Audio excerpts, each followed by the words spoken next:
Movie है, आपको ज़रूर देखनी चाहिए। ये सिर्फ मराठी ऑडियंस बेस्ड मूवी नहीं है, हिंदी ऑडियंस भी देख सकती है। As you know that this movie is going to release in Russia to.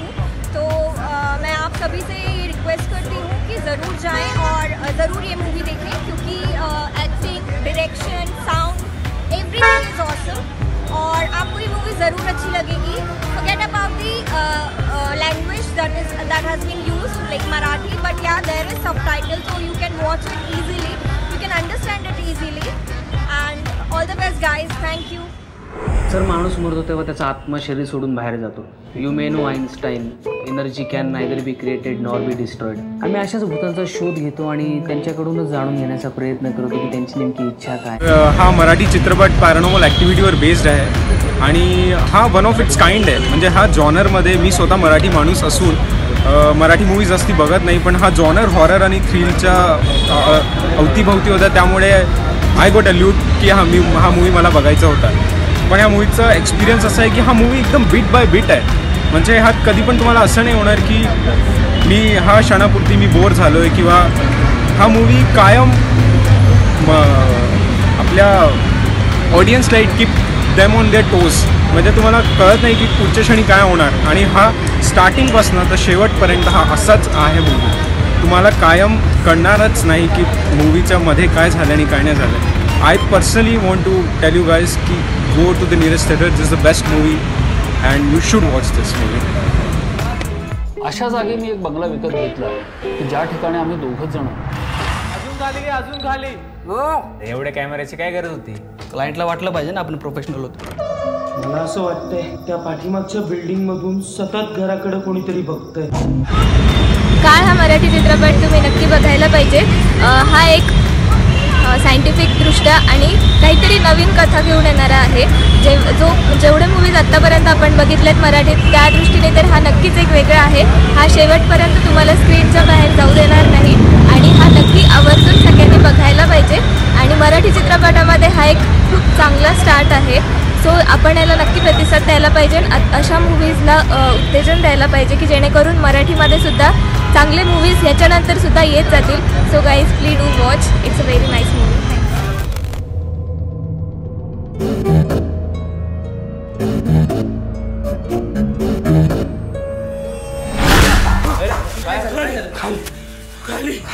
आणि झालं काय. कॅमेरा ग्लिच रे, कधी कधी होतं असं. पता नहीं यार कौन मैसेज कर रहा है कल से अमित के नाम से. हा एक मराठीचा पहिलाच प्रयत्न आहे पॅरानॉर्मल ॲक्टिव्हिटीजच्यावरती बेस्ड आहे. आपण बरेचदा बघितलं असेल की हॉलिवूडमध्ये हे पॅरानॉर्मल ॲक्टिव्हिटीज बरेचसे असे पिक्चर बनले, पण being a Marathi movie fan हा माझ्यासाठी खूपच एक चांगला वॉचेबल एक्सपिरियन्स होता. खरं म्हणजे बोलला गेलं की हा मूवी बघितला गेला तर खूपच क्रिस्प आहे. याच्यामध्ये एडिटिंग खूप छान केली आहे, साऊंड इफेक्ट्स खूपच चांगले आहेत आणि ॲक्टर्स जे आहेत नवीन असूनही तर त्यांनी जी नॅचरल पद्धतीने ॲक्टिंग केली आहे ती खूपच कमेंटेबल आहे. जिसकी एक्सीडेंट में डेथ हो गई थी. हाँ ना. तुम्हारे पीछे कोई है.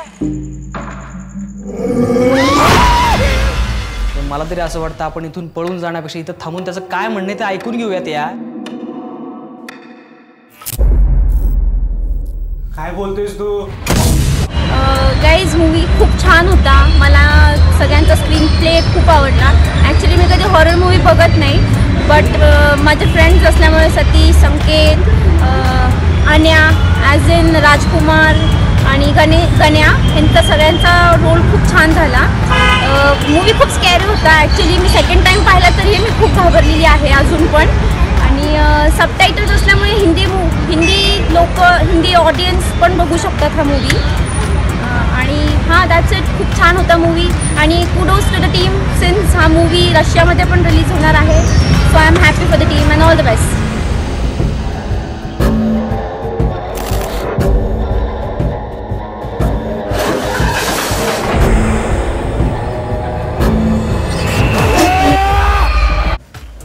सुपर एडिटिंग होती. म्हणजे कुठे थोडासाही कंटाळवाणा नव्हता. कसं प्रत्येक क्षणाला काय होईल, कुठे काय होईल, काहीच कोणाला गेस करता येईल. दिस इज द मेन. आणि शेवटपर्यंत सस्पेन्स कायम ठेवतो.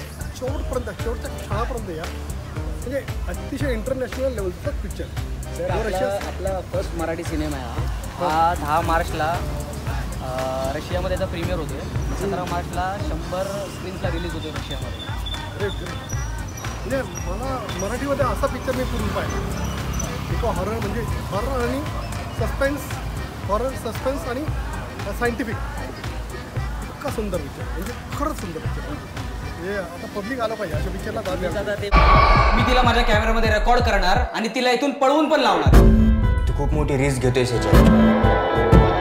अशा कामात रिस्क तर घ्यावीच लागते. आणि हो नाही मराठी पिक्चरला शोज फार कमी मिळतात. म्हणजे बघितले 7-8च थिएटर्स मिळाले आणि ते दुपारचे स्क्रीन्स दुपारचे मिळाले नाही असंच होतं आपल्याला मराठी.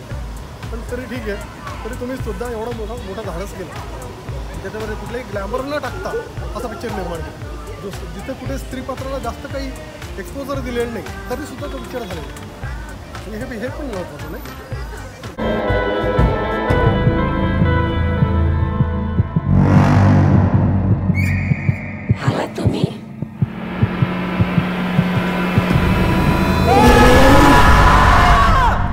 नमस्कार, मी निलेश शिंदे. आत्ताच मी काळ हा मराठी चित्रपट पाहिला. अतिशय वेगळ्या धाटणीचा असा भयपट मराठीमध्ये तयार करण्यात आलेला आहे. त्यामुळे सर्वांनी आवर्जून पाहावा असा हा भयपट आहे. आपल्या जवळच्या चित्रपटगृहात कालच प्रदर्शित झालेला आहे. याचं दिग्दर्शन हे नौखे डिरेक्टर डी संदीप यांनी केलेलं आहे. अतिशय वेगळ्या प्रकारे त्यांनी हे दिग्दर्शन केलेलं आहे. यातले कलाकारही सगळे नौके आहेत. त्यांनीही अतिशय नैसर्गिक अभिनय याच्यामध्ये केलेला आहे. याचं चित्रीकरण पूर्ण हे एकतर कलाकारांच्या हातात असलेल्या हँडहेल्ड कॅमेऱ्याने झालेलं आहे किंवा त्याच्यात इन्स्टॉल केलेल्या CCTV कॅमेऱ्याने झालेला आहे. त्यामुळे आपण त्या प्रत्यक्षात त्याच ठिकाणी आहोत असं आपल्याला फील येतो आणि अजून जास्त भय आपल्यामध्ये निर्माण होतं. याची जमेची बाजू म्हणजे याचं साऊंड डिझाईन हे राष्ट्रीय पुरस्कार विजेते महावीर सब्बनवाल यांनी केलेलं आहे आणि अतिशय भयावह असं हे बॅकग्राऊंड स्कोर आहे. त्यामुळे अतिशय वेगळे भीती आपल्या मनात निर्माण होते आणि आपण खुर्शीला खिळून बसतो. शेवटपर्यंत सस्पेन्स निर्माण करणारा थ्रिलर, सस्पेन्स आणि हॉरर असा चित्रपट आहे काळ. जरूर पहा आपल्या जवळच्या चित्रपटगृहात. थँक्यू.